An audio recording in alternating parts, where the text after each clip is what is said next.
અને તે છોકરા પાણીમાં તણાઈ જાય જવાબદારી કોણ રાખે?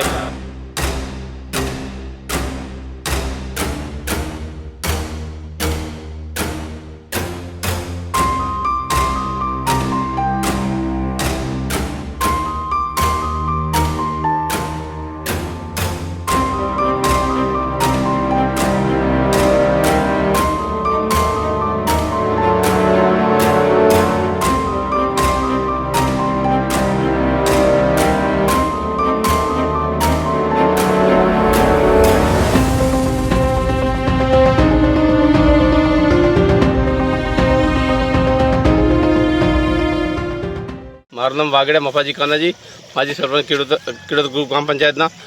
મારે કહેવું એટલું ફરજ છે કે આ ગામમાં 5 વર્ષથી પુલની મંજૂરી થઈ ગઈ છે.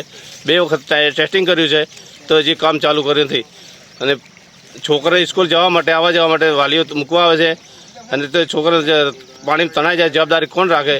જેને ગંભીરતા સરકારને વિનંતી. અને મારે કહેવાનું એટલું જ છે કે પુલ મંજૂર થયો તો તાત્કાલિક સરકારને મંજૂર થયો તો 2 વખત પેલું ભૂમિપૂજન કર્યું છે પણ હજી કોઈ કામ ચાલુ કરે નથી.